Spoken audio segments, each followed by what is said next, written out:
first explain like your story? A very interesting story. Okay, so firstly, thank you so much for having me. It's a huge honor. And it's quite weird how things happen and how one reconnects, and now we're doing this. Exactly. Crazy, 30 odd years later. So while you were overseas with your hubby, my dad died just after matric, and I never really got over that, and qualified as a hairdresser, went to check, did all of that, started my own salon, but I was not in a good place emotionally or mentally, didn't know it.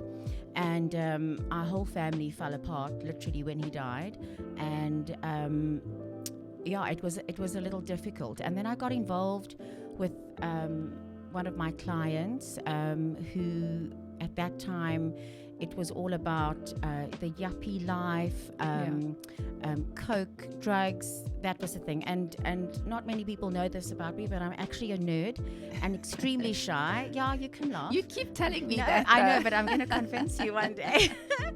But I actually am. I'm very shy and I am an introvert. Yeah. But I don't have the luxury of being that person with my job. And so anyway, one day we were all going out, and they were all doing the drugs, and I was so anti it. I was convinced that I was going to die. And I had a headache the one night, and I wanted to go home. And she said, well, I'll give you something. If you don't have your headache in half an hour, we'll all go. Yeah. Anyway, I still remember looking at the tablet and thinking to myself, but this is not a normal headache tablet that I've seen before. Anyway, her reply to me was, it's prescription meds and it's for migraines and you're going to be fine. Yeah. Anyway, she waited about 20-25 minutes and said to me, oh, how's your headache? So I said, well, my headache's gone and I feel fabulous. And so her response to that was, well, you've just taken your first ecstasy tablet. So my initial reaction when she said that was, oh my God, I'm going to die. I'm waiting every half an hour that I'm just going to have a heart attack and die. And of course that didn't happen. I ended up partying well into the next day and realized that that little pill took away all my pain that I didn't even know was there. Yeah. And so I got hooked on that. Because, you go party on the weekend, you come out, it's back to work. And now that pill is now what they call going down. Yeah. And it's not pretty. For 7 days, you are impossible. You have mood swings. You literally just don't care about life. Yeah. So I didn't enjoy that part. Okay. But was always looking for. So at that stage, it was just weekends. Every weekend. Yeah. Eventually, I lost my salon because as the money was coming in, I was spending it. Yeah.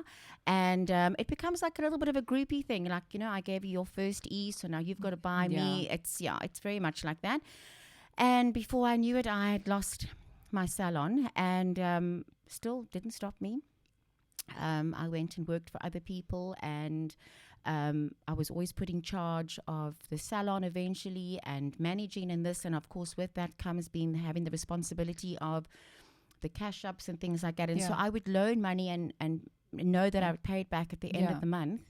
And then sometimes you get to the stage in the end of the month and you're like, oh, bugger it. And then you just don't care because you think, well, no one's noticed, so maybe I'll get away with it. Yeah. And so while I am not a thief and a dishonest person or brought up like that, I rendered myself that because I was stealing and I was dishonest. And it was down to the drugs, of course. Totally. And so, but at the end of the day, the bottom line is that they didn't care that I was doing drugs. I had been put into a position where I was now managing and had stolen. Yeah. So obviously with that comes losing your job. And so this is what just went on all the time. Yeah. And but still so much chasing that it just takes the hurt away. And how long did it, how long was this whole process? I mean, was it for a year? Was it for... No, so I was doing drugs for about 2 or 3 years. Wow. But recreationally, of course, because, I was never going to be that person that was going to land up on the street. Yeah. Yeah, that's a fallacy. Yeah. Because I could have. Yeah. And then we had a party one night in Bantry Bay. And, those days you went, the circles I was within, Yeah. you go and there's drugs all over the table. It's just whatever, free Yeah. for all. This one's snorting, that one's snorting, uppers, downers. It was a fat jaw. And then the one night, the scorpions arrived, and so I didn't know this. I remember sitting there saying to my friend, well, isn't it fabulous that they've arranged entertainment for us? Typical Andrea comment. You were expecting strippers. I mean, we were sitting in one of these bay rooms, looking out on the stunning view, and cocktails, and I think I'd just popped an E and done a line of Coke, and these guys walk in, and I'm like, oh, how wonderful. I mean, let alone that when you're on the drug, you have your own entertainment in your head, and I quickly realized that was not the case. Wow. And so we all got arrested. Okay. They were after the guys that owned the home, and it was part of a syndicate, and they were drug dealers. So, back in those days, we didn't know anything about Netflix or series or whatever. I think, though, it was Dallas. So you just basically went along with your friend to these parties. No, I knew exactly what I was doing. Make no mistake. Yeah. I was not fooled or blindsided. I had made a decision, and this is what I was chasing. And so I had become this yuppie, whatever. Meanwhile, my life was a mess. Yeah. I had even been evicted twice. Didn't pay my rent, and the drug makes you feel like you are invincible and you can get away with anything. Yeah. And I hear that a lot. Yeah. And it's not true. No, it's all fake. And so we got arrested, and we all got taken down to the Caledon police station, and then you quickly realize, okay, something's not right here. Yeah. And it was a Saturday night. My son was with my mom, who was staying with me at the time. No cell phones, Jan. Yeah. I mean, today this happens. You can hey guys, I'm being arrested. Exactly. No, there was nothing like that. There were ticky boxes in the police cells, actually, but we weren't allowed to use them yet until the Monday morning, which technically I don't think is legal. But okay, I couldn't have got hold of my mother. I didn't have a landline, and she didn't have a cell phone. Wow. So for her, so you were stuck in a prison over the weekend, which listeners, you do not want to be stuck over a weekend in a South African jail. No, not cool. No. And no one knows you there. Yeah, so at that stage, my mother thought that I was dead somewhere on the side of the road. I mean, if you speak to her today, she'll tell you that she was well aware that I was doing stuff. Okay. And did she try and talk? Did you try and talk you out of it, or did you have discussions? I mean, no, I don't have that kind of relationship with my mom. Yeah. And because of that, sadly, I suppose from my side, the respect that one should have for your mom and listen to what she says, and I didn't have that. Yeah. So it didn't matter what she said. I didn't care. And so I remember one or two conversations with her where she said to me, like, what is this stuff and whatever, and I just told her to mind her own business. And quite ironically, though, it would have been really cool if she stood up to me, took the role of a mom, and actually said, listen, if you don't stop your nonsense, I'm going to sort you out. Because that's exactly what I needed. Okay, I was gonna ask you. Do you think that would have helped though? Because if you think about it, like you were saying, like the drug literally takes over your life. And do you think if she did stand up to you, would you have said, "Okay, I'm gonna listen to my mom"? Because I think sometimes they always say you've got to hit rock bottom before you actually realize, damn, I've actually got to get my life sorted out here. Deep down, I think I've always desired my mother to take that role and be a mom, which comes with not being popular, not having to listen to discipline and all of that. So I don't really know. I might have actually maybe told her to bugger off, but I think I might have also listened to her. Once you put consequence in place. So for example, if my son now, who is 26, had done drugs, oh no, listen to me very nicely. I actually did threaten him with prison, and I would take him there. I'd visit him, but I'd take him. And so even today, it's quite funny. There'll just be a look that will be like, okay, I need to just behave. But I suppose it's like having kids. You have to set them boundaries. Otherwise, they'll just. I mean, you know what teenagers are like. They'll just steam ahead and they don't care about the consequences, what's going to happen in their lives. No. And then going back, okay, so, obviously one of the questions that I have for you was, how did it affect your family? Once, because you did go to jail. Yes, I did. And so how did it affect your family, your son? Because you had a son. Yes, at that stage. Yeah, I did. Daniel was already 6-7 years old. Yeah. And I eventually got sentenced to 9 years Was it 9 years? 9 years, yeah. I thought it was like something like 3 years. I did four, but I got sentenced for 9 years. Wow. Yeah. So, long story short, they thought I was part of the syndicate because I had 10 ecstasy tablets in my purse, in my bag. They weren't mine. Okay. You were holding them for a friend. Well, not really. So this friend and I, we often would end up buying similar tops, similar bags, and that specific night we happened to have the same bag. So I'd like to believe that it was accidentally put into my bag and that it wasn't intentional. But regardless of that, I'm very grateful that they landed up in my bag, strangely. And so over a certain amount, you get charged with the intent to sell as a dealer. So they thought I was part of. Because you had 10 tablets. So everybody else got let off with a warning. And now at this stage, I need a lawyer. I haven't told my family anything. And so I had a legal aid lawyer. And to this day, I'm sure he still doesn't know what my name is. So got sentenced to the 9 years. And that day, I thought I was going to go home. They were just going to squash everything. Yeah.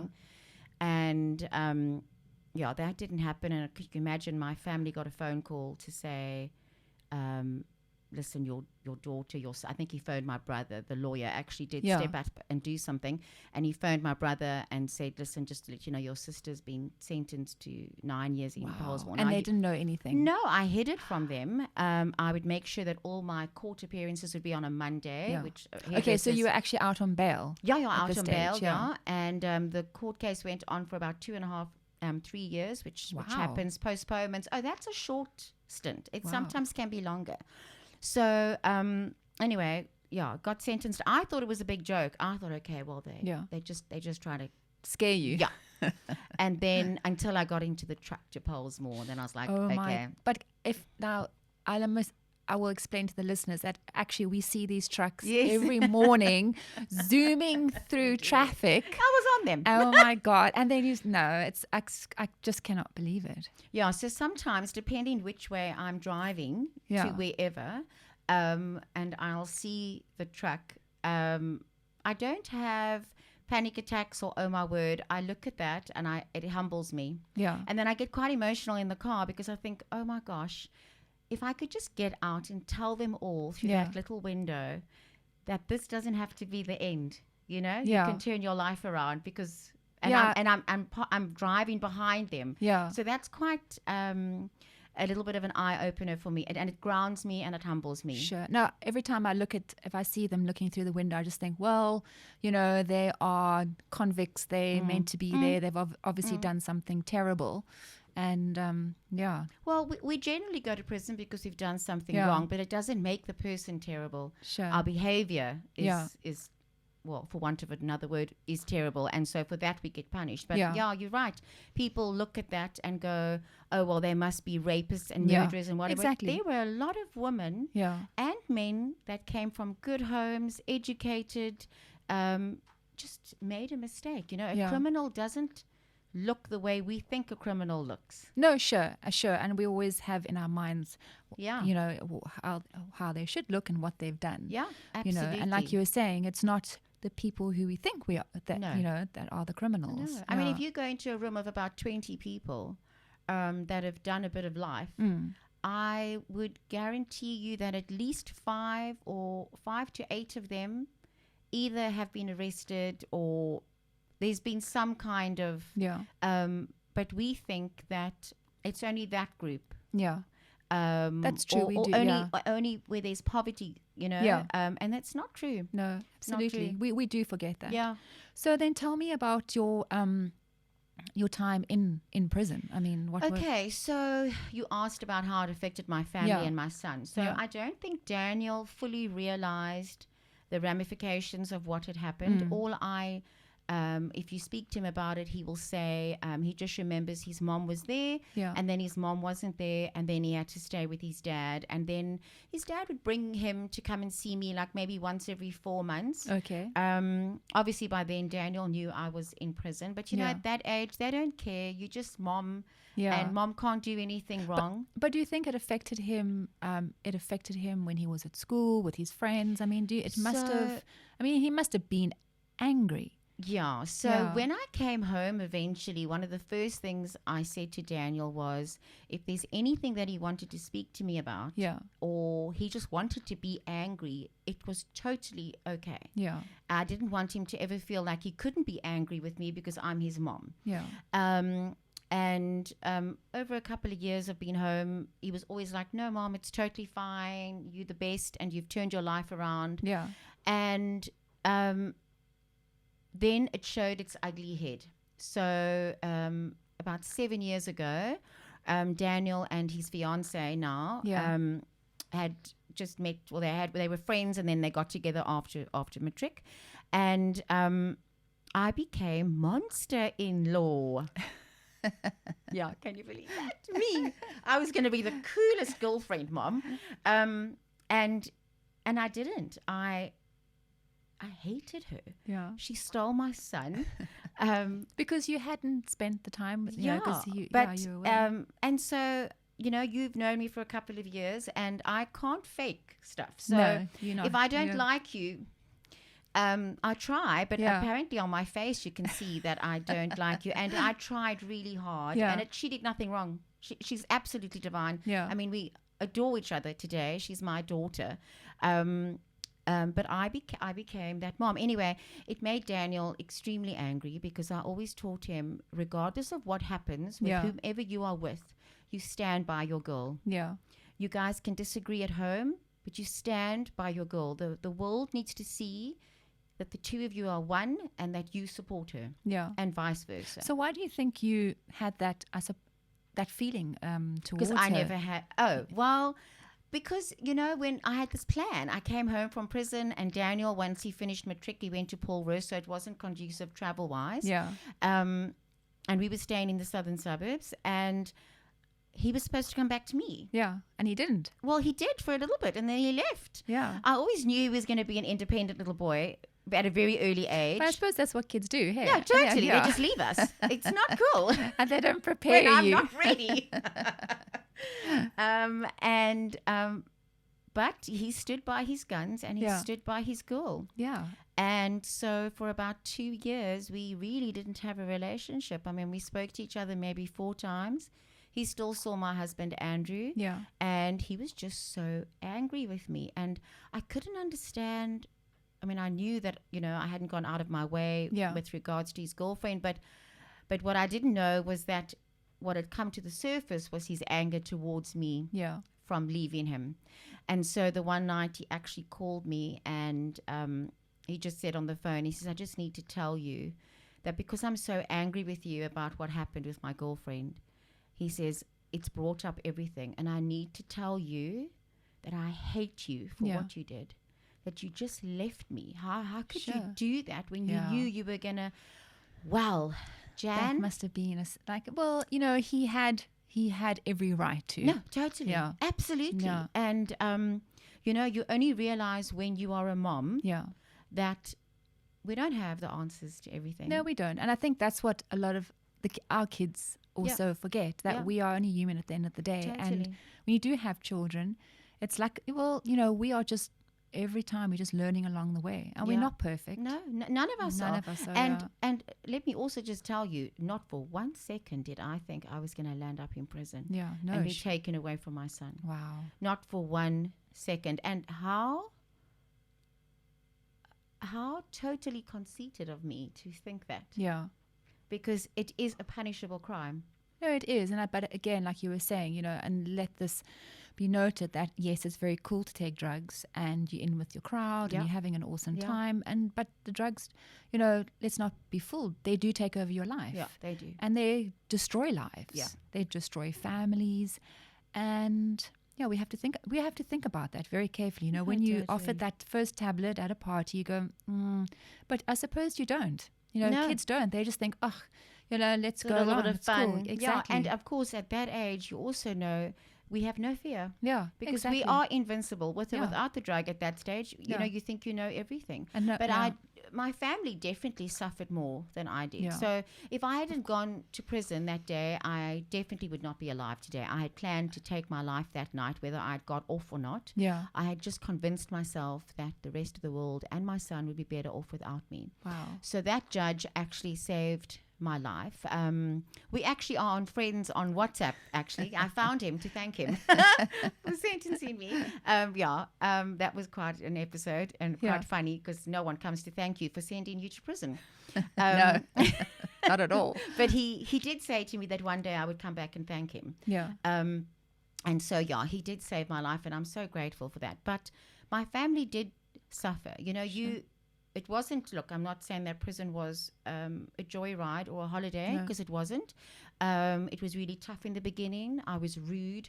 I was conceited. I was entitled. I told everybody that I was better than them and they belonged there and I didn't. I even told some of the wardens that I paid my tax money paid their salary. I remember you telling me that. So they can't tell me what to do. Wow. And then, that didn't go down No, well, I'm sure Jan. it didn't. And so I got beaten up. Yeah. Because, who do I think Exactly. I am, actually? And that's exactly what I needed. I needed a good hiding. Yeah. And from that day, everything changed. So I woke up that morning and bruised, battered, hair pulled out. That was the lowest point of my life. And guys, this isn't... it's not the movies, it's real life. Yeah, it's real life. Yeah. So the stuff that you see on Orange is the New Black, that's pretty much it. Yeah. They'll take you out. Because who are you to say that you are better than them? But anyway, that was at the lowest point of my life. Yeah. And I just woke up and I realized I have two choices here. One, I can die a little bit every day. Yeah. I have a sentence. It's not going anywhere. And because for the first week, you do think, oh, look, my family's just going to arrive and they're going to pay something and then I'm going to go be home. out. Yeah. Yeah, because people like me don't go to prison, remember?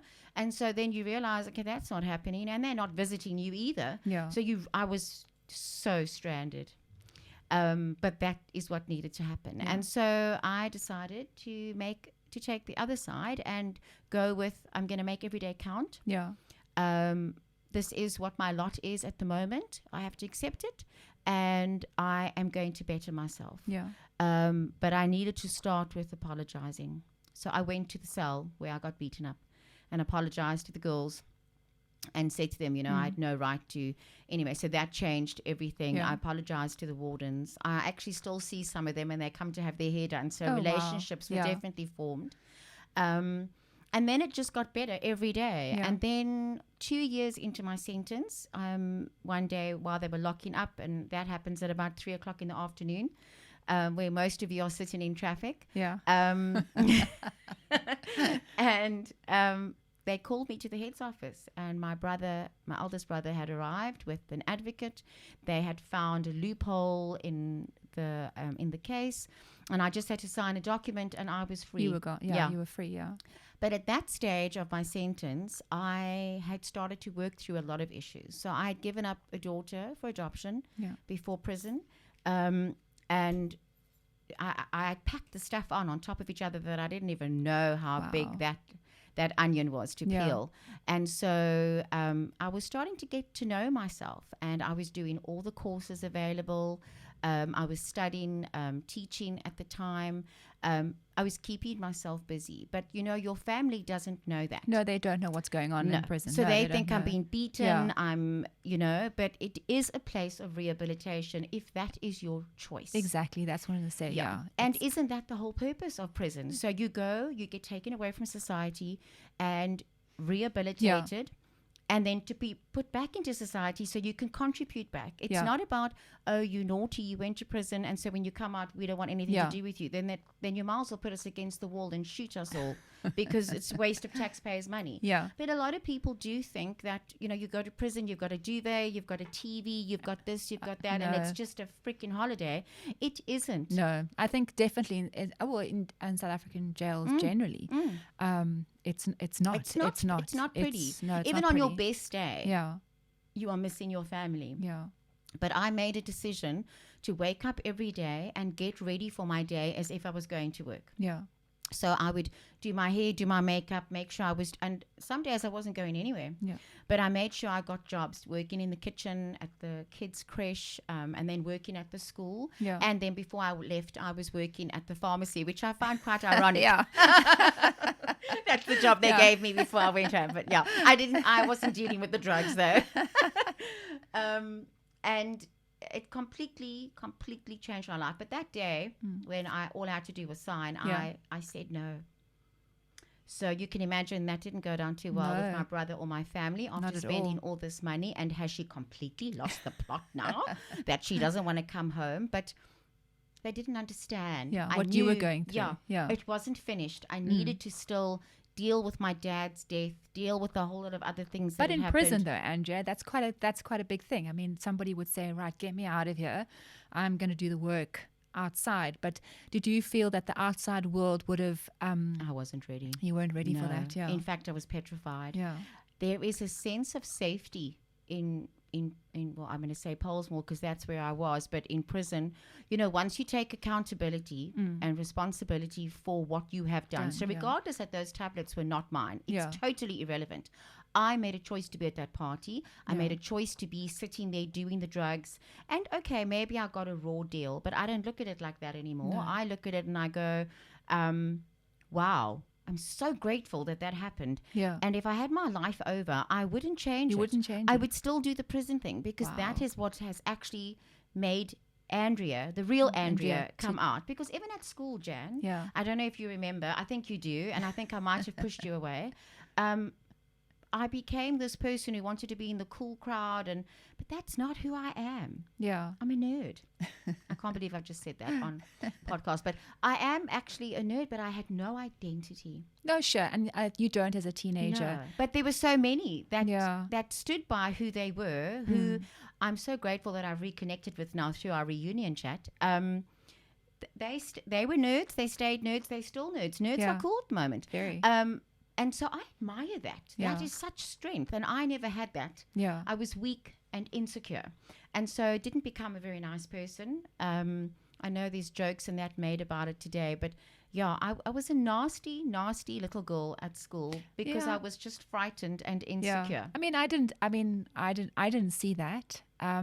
But I suppose at the end of the day, as teenagers, we're just going through so many emotions and hormones. And we are. I think especially girls, nasty. Yeah. You know, they are. You weren't, though. You stood by who you were. And I think that's what I liked about you because you weren't part of the crowd. You always did your own thing. And I loved that because that's who I was. And so, as you know, we became friends and we spent a lot of weekends together. Your mother makes the best potato salad. and then I realized, oh, hold on a second, actually... And then I think I pushed you away. I think. Yeah. I didn't. School, I didn't hold it against you. We all went our own ways. Yeah. I had a group of friends, but like you were saying, being your own person, especially at 15, 16, is so hard. Yeah. And can be very, very lonely. Yeah. And you ask yourself, well, why aren't I in with this crowd? But, I think I've always been like that, and I'm so glad I have been. I've been able to stand and be my true person. It's a wonderful quality to have, Jan. Yeah, wonderful quality to have, and it shows huge strength. Yeah, it does. It does. At the time, it doesn't, but I realize now that totally. At this age, that I don't have to impress anybody. No, isn't it fab? It's lovely. It's fabulous. Yeah, 40s are fabulous. So now at this stage in my life.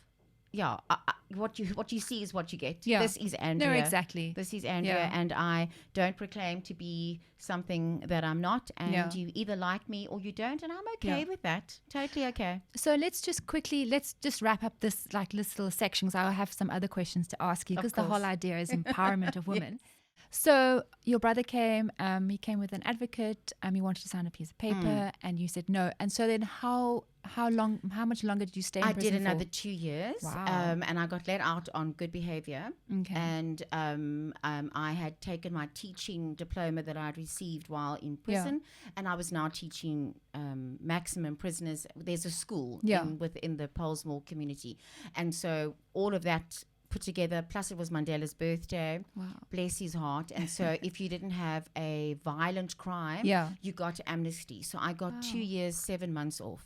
So, my first parole hearing, I got a date, which was the 3rd of April, 2006. Wow. Sure. Yeah. And I hear you today to tell the story. So the next question, the question that I have for you, what is the meaning of an empowered woman for you?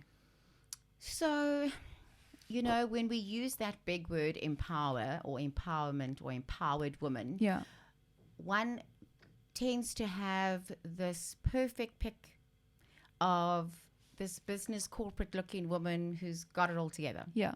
And so, and I'm not to say that they aren't empowered, because it can be, but we do have that idea in our head.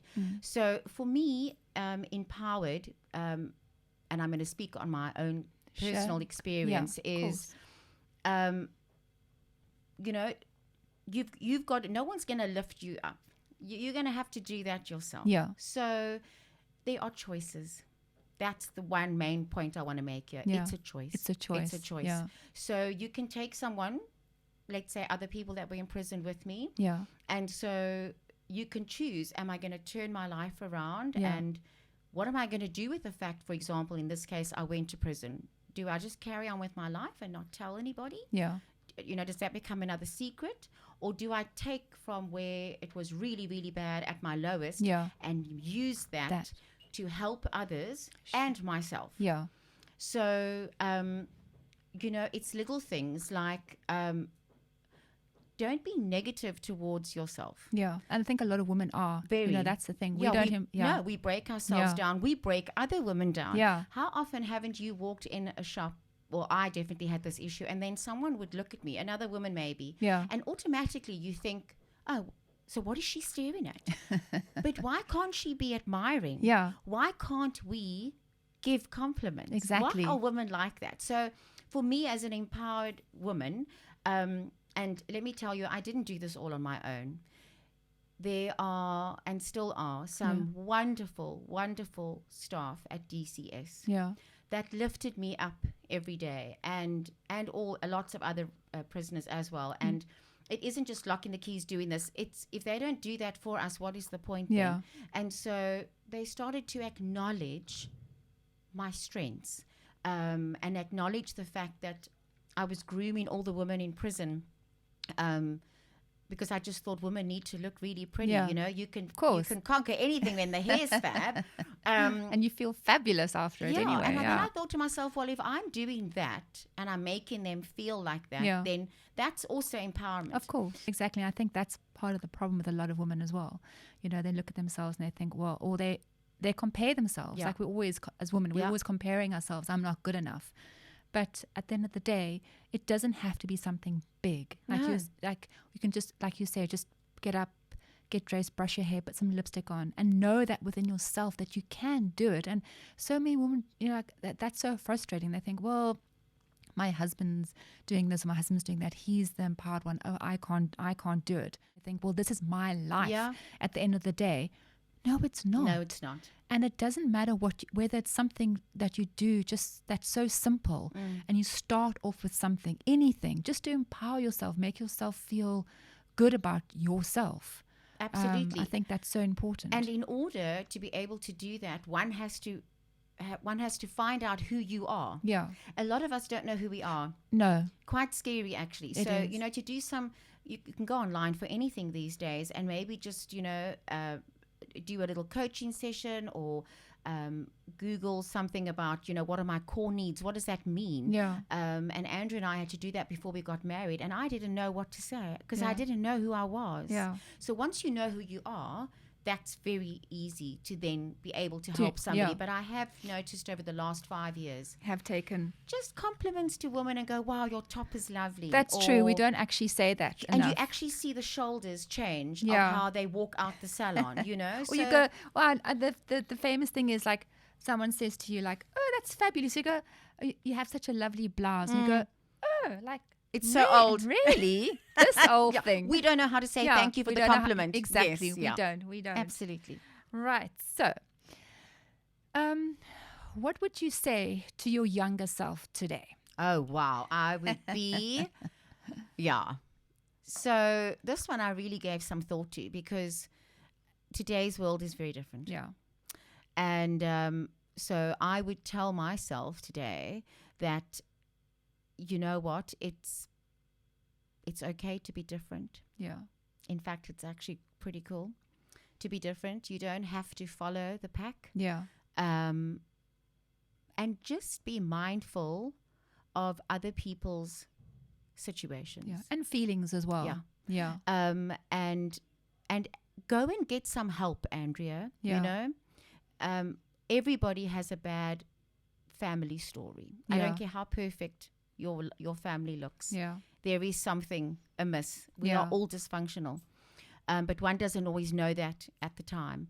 But I would definitely tell myself that it is okay to be you. Don't try and be something else, because there starts the problem. Yeah. Because you're going to need something, someone, or something to help you be that person every day. And also, it's so exhausting, Jan. Oh, my word. It's so exhausting. Yeah. So just be yourself, Andrea. Yeah. You know, and it'll all work out in the end. In the end. Yeah.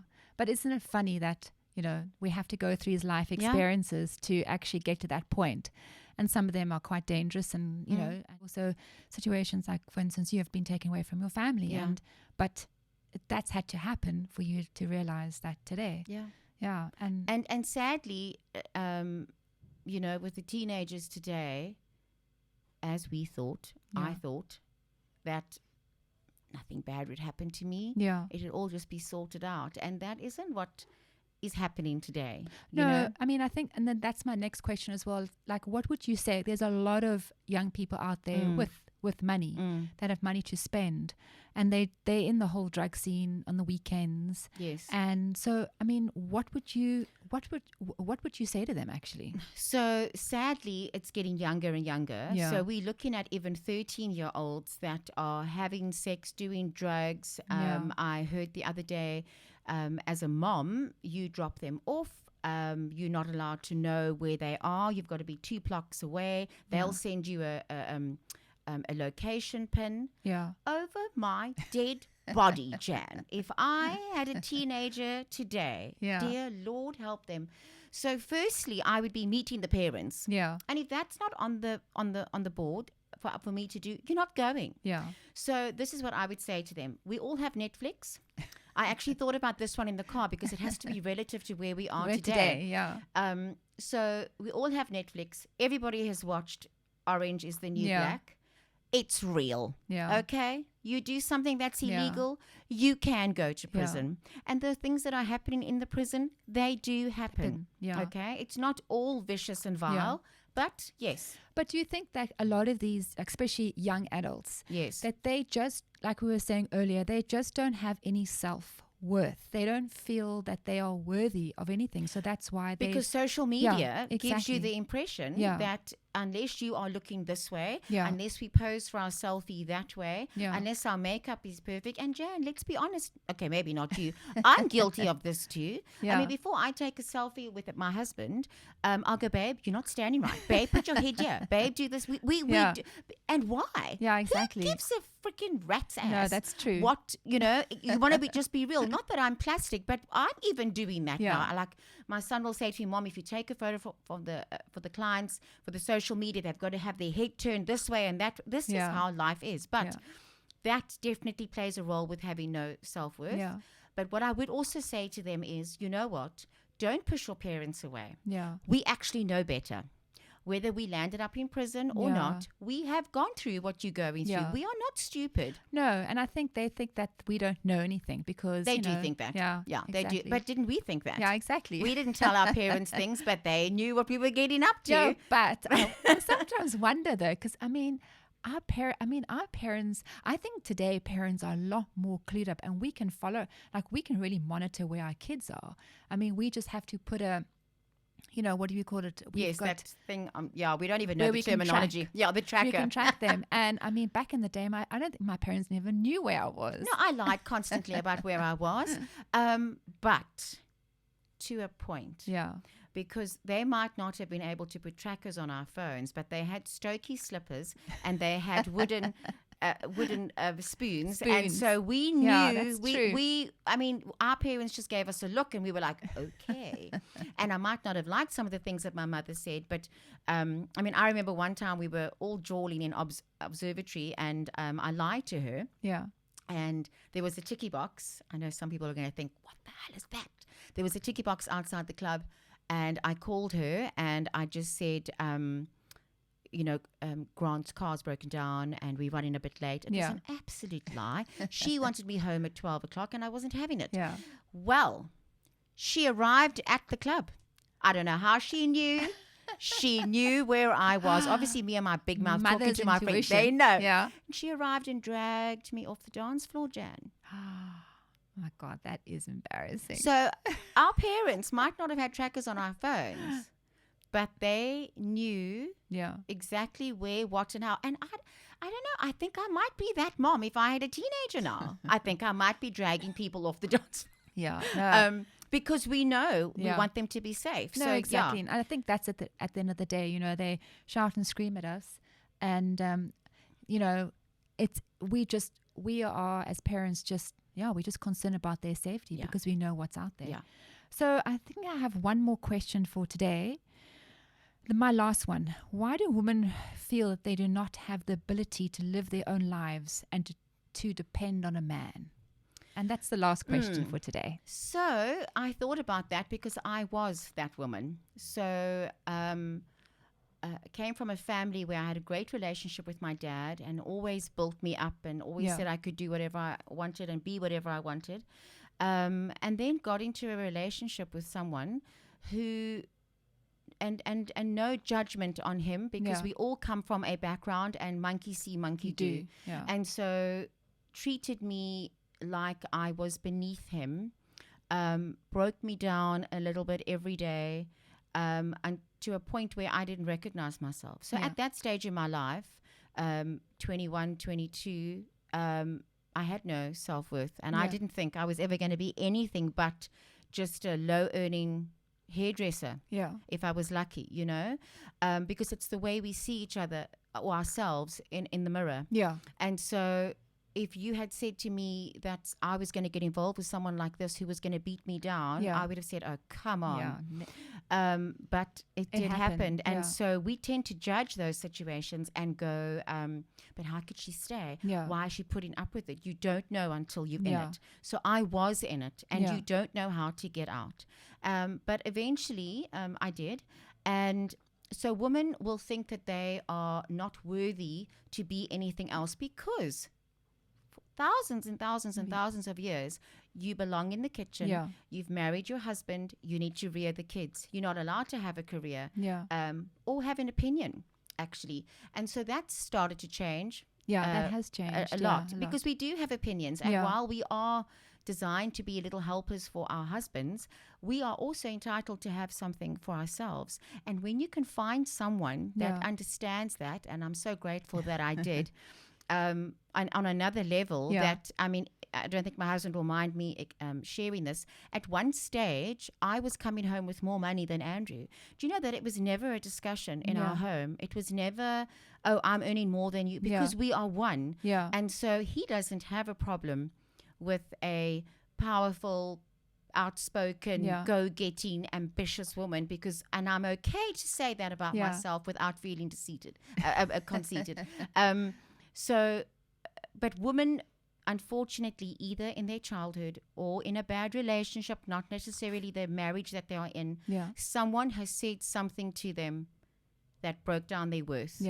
And so they believe that's who they are. Until, for example, someone comes along or they come into your salon and you tell them how fabulous they are. And don't look at this. What about all of this that you've accomplished? So we all have that responsibility towards other women. And I think also a lot of women feel that they have to have this big job. Oh, you know, gosh. I think at one stage I also thought I had to be this big career woman, but it's not about that. It's not about that. It's not about the car. No. It's not about the house. No. It's not about the title. In fact, it really isn't. You can have somebody that has all of that who is content and empowers. It's not to say that that's all bad, but I've learned that you can be this guy that comes to wash my car, he is an engineer, Yeah. qualified engineer, but chose to do this because he loves cars. He supports his parents. He supports himself and his fiance. His time is his own. He Yeah. pays all his bills. As far as I'm concerned, he's a success. Exactly. So, but society will go, oh, only the guy that's driving the latest VW Yeah. or BMW or this. Or who has a degree. Yeah. And Absolute nonsense. Because if Exactly. I can be an ex-con, which I often joke about, and can turn my life around, and Exactly. let me tell you, I don't have millions in my bank account, but I'm quite okay to say to you that we are comfortable. I am content. I have enough. You're happy with your life. You have a Happy man with my that loves life. you. Yes, Yeah. and I adore him as Yeah. well. And we work together at the one Yeah. branch. But I'm not chasing more money. I'm not chasing a better car, and I'm not chasing a better house. We are content with where we are. Yeah. And even if we had less, you've always got to ask yourself this. If everything was taken away from you, and you find yourself in a little granny flat, and Andrew and I are baking waffles from home, and I'm going, house to house doing hair, and we have no shops, who are you in that situation? That would be a really good question to ask somebody. So, and if you are still the same person, then I reckon you've got to the place where you can say that you are a success. Yeah. But to all the women out there that are listening, you are worthy. Exactly. You are beautiful. Yeah. You are enough. And you know what? People might laugh at me, but you know how many years I stood in front of the mirror saying that to myself because I didn't believe it. And I still struggle today that I'm not enough, and I'm not pretty enough, and I'm not thin enough, and I'm not success enough, and I'm not, it's a lie. It's a lie. Exactly. And so it's a choice. For all the women Yeah. out of there, it's a choice. You don't have to go, oh, I can't do this, I can't do that. Yeah. So with the pandemic, for example, so many people said, oh, I can't do this and I can't do that. Rethink your job. Yeah. How can you reinvent yourself? Exactly. I think it was actually a good, I mean, in one state, obviously on one hand, it's horrific what's happened, but I think it really makes people think how, they can be creative, how to, change. And I think that's also important, how to change things, how we all change how we work. And once again, it's a choice though. Exactly. Because you could also have sat on your bed going, I can't do this and I can't do this and I'm not earning and I'm not doing this rubbish. Yeah. What can you do Exactly. to actually do something? Yeah. And, even if I wasn't going to do color packs for my clients and just help Andrew make waffles and deliver them, get up and do something. There is always something that you can do. Yeah. And I think when people get knocked down, they think that that's it. Yeah. But what one forgets is the only way from there is up. Yeah. No, absolutely. Even if you're going to start working, sweeping the floors, do it well. Yeah. Be a success at Exactly. it. Well, that's what happened to Sham when we were living in Europe. He was sweeping the petrol stations, and then we were packing shelves at the local Tesco. Well, now I know why he's such a fabulous guy, because I can speak to him for hours. He's grounded. He's very humble. grounded, exactly. And so we know what it's like, and we then empowered ourselves to say, you know what, we can, let's improve ourselves, and let's do something else. And that's what we did. And Absolutely. So here we are today. But Andrea, I want to say thank you so much for today. It's so lovely to see you. And thank you so much for your wise words. Very interesting. And I wish you all the best for your future. I really do. Thanks, Jan. It really has been lovely to chat to you. And I know, with all the recordings and whatever, it's just nice that you and I, after 32 years, we still have that connection. I know. And we can just chat. And I want to just say you are the easiest person to talk to, because you're Thank so you so chilled. much. And I'm loving what you're doing. Thank you so much. Well done to you too. Thank you so much. Yeah.